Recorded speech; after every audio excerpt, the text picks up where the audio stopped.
Democratic government will take more time to follow procedures before arriving at a decision. किसी भी निर्णय पर पहुंचने से पहले जो लोकतंत्री सरकार है वो बहुत ज़्यादा समय लेती है, प्रोसीजर फॉलो करती है, वन स्टेप बाय स्टेप उसको फॉलो करना पड़ता है। पहले एक हाउस में, देन दूसरे हाउस में वो लॉ जो है इम्प्लीमेंट होने के लिए जाता है। In democracy decision making is based on the ideas of deliberation and negotiation.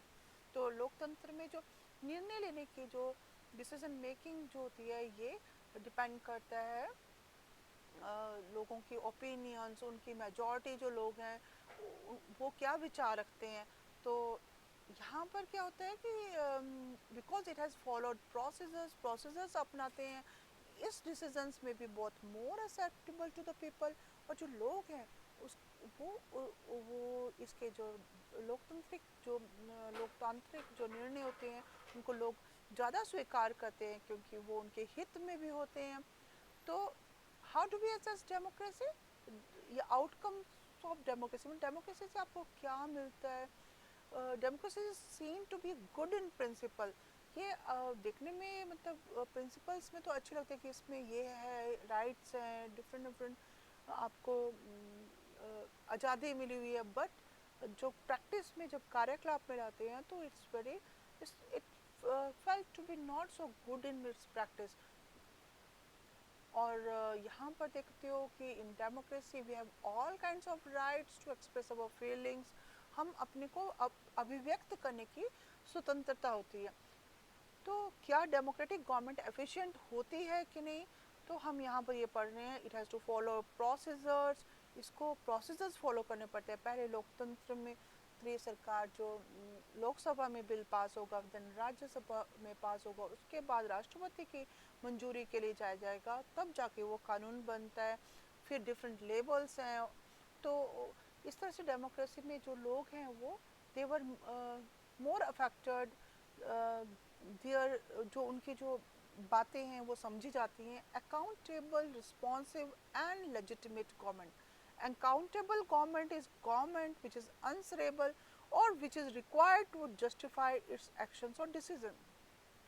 Accountable, उत्तरदायी सरकार, ऐसी सरकार जो कि जो आंसरेबल होगी, उसको उत्तर देना पड़ेगा। जो भी वो एक्शंस करेंगे उसको जस्टिफाई करने पड़ेंगे अपने एक्शंस की, या अपने जो निर्णय होंगे उसको जस्टिफिकेशन देना पड़ेगा कि हाँ ये निर्णय सही है या गलत है, तो उनको बताना पड़ेगा। और how they can be justified. Democratic government is unstable to the people और टू द पार्लियामेंट।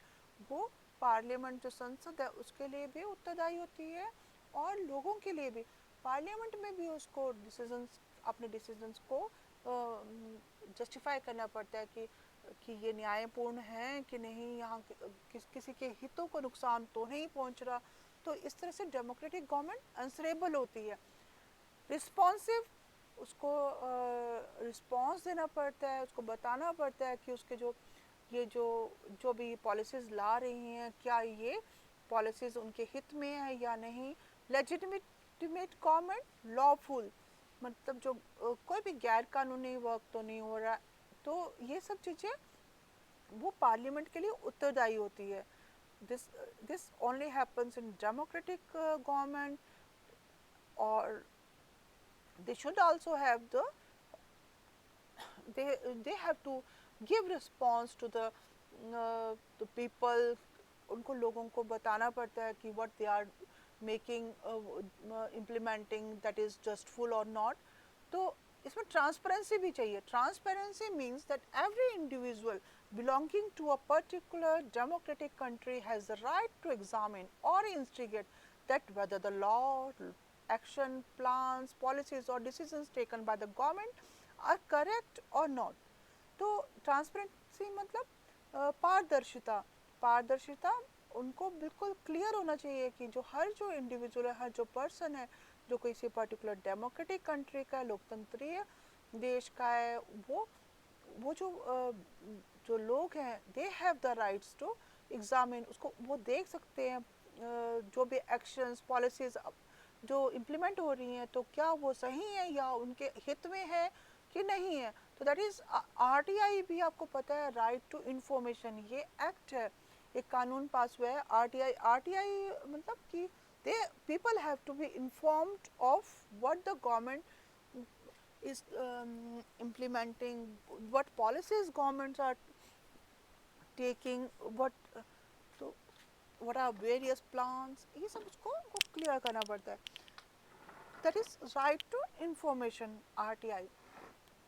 ओके, तो they have to be the transparency should be there, so that is through the RTI, right to information. So here we see accountability of the government, so that transparency should be there in a democratic country like ours. तो हमारे जैसे देश की सरकार है तो यहाँ पर ट्रांसपेरेंसी भी होनी चाहिए और लेजिटिमेट गवर्नमेंट होनी चाहिए. मतलब जो लॉफुल जो कानून है वो जो कानूनी रूप से उसको पूरे प्रोसेस से इलेक्टेड होनी चाहिए वो government. That is the these are various outcomes of democracy. Here we want once again